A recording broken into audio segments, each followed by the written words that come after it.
तुम्ही या चॅनलवर नवीन असाल तर सबस्क्राइब करा, तसेच लाईक आणि शेअर नक्की करा। यांना आपण आता ऐकणार आहोत। सन्माननीय प्रणितीताई शिंदे यांनी आपलं मनोगत या ठिकाणी व्यक्त करावं।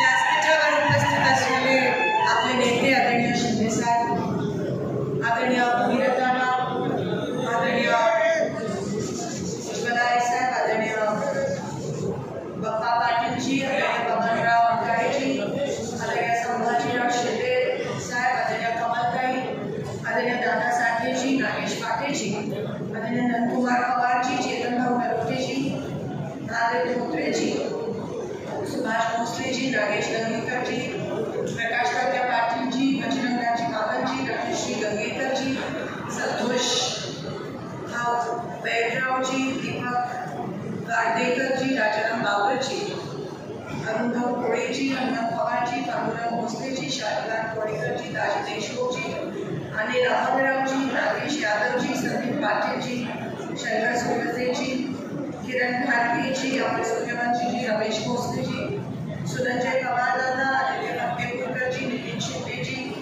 भुसेजी, पिंटू भोसलेजी, मिलिंद भोसलेजी, माऊली काळेजी, प्रशांत शिंदेजी, सतीश शिंदेजी, राहुल पाटीलजी, पांडुरंग लोंगे पाटीलजी, खास आभार। 1-2 तास ते विहिरी तरंगत होते। उपस्थित सर्वच वडीलधारी मंडळी, उपस्थित माता भगिनींनो, उपस्थित सर्वच पंढरपूर शहरात आणि ग्रामीण भागात राहणारे सर्व बंधू आणि भगिनी, प्रथमतः मी आपल्या सगळ्यांच्या समोर नतमस्तक होत आहे। निवडून आली आणि शिंदे साहेबांनी आम्ही ठरवलं की कृतज्ञता मेळावा घेणं अतिशय महत्त्वाचं आहे। प्रत्येक इलेक्शन नंतर मतदारांचे, ग्रामस्थांचे आभार मानणं हे कर्तव्य आहे। खूप महत्त्वाची प्रक्रिया आहे, खूप महत्त्वाची गोष्ट आहे। काल मोहोळ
मेला मतदान झालं आणि 4 जूनला निकाल होता.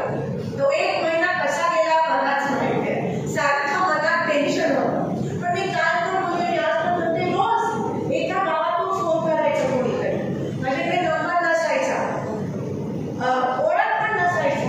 तर मला फोन करून सांगायची की काही निश्चित राहा, शांततेत क्रांती घडली. शांततेत तुम्ही क्रांती घडवून दाखवली मतदान पेटीमध्ये. हे पहिल्यांदा आपल्या देशात असं झालं असतं. ही निवडणूक नव्हती, ही चळवळ होती. ह्या तुमच्या सगळ्या भावना त्या मतदान पेटीमध्ये तुम्ही व्यक्त केला आणि विजय औपचारिकता माझा झाला. हे मी कधीच विसरू शकणार. माझ्या शेवटच्या श्वासापर्यंत मी तुमच्या सेवेसाठी हजर आहे. माझं अहोभाग्य, माझं नशीब की मला पंढरपूर मोहोळ मंगळवेढ्याची सेवा करण्याची संधी मिळाली. ही मी वाया नाही घालवणार. आज मी राजकारणात आली कारण का मला लोकांची कामं करायची होती. सत्ताकडे लहानपणापासून बघितलं. तुमच्या आशीर्वादामुळे शिंदे साहेब प्रत्येक माझा जन्म झाल्यापासून मंत्रीच होते आणि बरंच म्हणजे अगदी देशाचे गृहमंत्री, लोकसभेचे नेते पण त्यांच्याकडे, जे पंतप्रधानांना मिळतं ते तुमच्यामुळे लोकसभेमधून निवडून गेले. म्हणून जे लोकसभेचे नेते पण मनमोहन सिंगजींना मिळाले ते तुमच्या आशीर्वादामुळे शिंदे साहेबांना मिळाले. हे कधीच विसरू शकणार नाही. आणि म्हणून माझं पूर्ण आयुष्य मी सोलापूर आणि सोलापूरकरांसाठी सेवेसाठी दिलं, सत्तेसाठी नाही. कारण ती जसं मी म्हणत होती, मी लहानपणापासून बघितली, मला मोह नाही आहे सत्तेचा. असता तर मागच्या महाविकास आघाडीमध्ये मी मंत्रीपद मागितलं असतं, पण नाही मागितलं. त्यावेळी सेवेत जो आनंद आहे ती कोणतीही पद तुम्हाला सेवेचा आनंद देऊ शकत नाही. हे पांडुरंगाच्या या पावन नदीत तुम्हाला माहिती आहे की पांडुरंगाची जेव्हा सेवा करतो त्याच्यापेक्षा मोठं समाधान नाही आहे या जगात. आणि तुमची जेव्हा मी सेवा करते तेव्हा मी प्रत्येक शेतकऱ्याच्या चेहऱ्यात, प्रत्येक वारकरीच्या चेहऱ्यामध्ये त्या पांडुरंगाला बघते आणि तुमची सेवा करणं म्हणजेच विठ्ठलाची सेवा करणं. मी भगीरथ दादांचे मनापासून आभार. नानांबरोबर महाराष्ट्राच्या विधानसभेत काम करण्याचं मला संधी मिळाली. पहिलं इलेक्शन नानांचं मला आठवतं, जेव्हा मी त्यांच्या घरी गेलो होतो आणि मग नानांनी प्रत्येक वेळेस महाराष्ट्र विधानसभा गाजवली. त्यांची ती टोपी, ते धोतर, एक वेळा असं व्यक्तिमत्व महाराष्ट्र विधानसभेत आणि ते उभे राहायचे. तेव्हा गणपतराव देशमुख जी जे सांगोल्याचे आमदार होते, तेव्हा पूर्ण सभागृह शांत व्हायचं जेव्हा ते उभे राहिले. त्याच्यानंतर हे अर्थात मला 15 वर्ष झाले, सभागृह पूर्णपणे शांत राहताना मी नानांच्या वेळेसच बघतो. पूर्ण शांत जणू काय विठ्ठलच उभा आहे. आणि पंढरपुराबद्दल, आपल्या देवाबद्दल ज्या आत्मीयतेने ते बोलायचे, त्याच्यानंतर हे नवीन आमदार तर पण 3 महिन्यात निवडणूक आहे.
आणि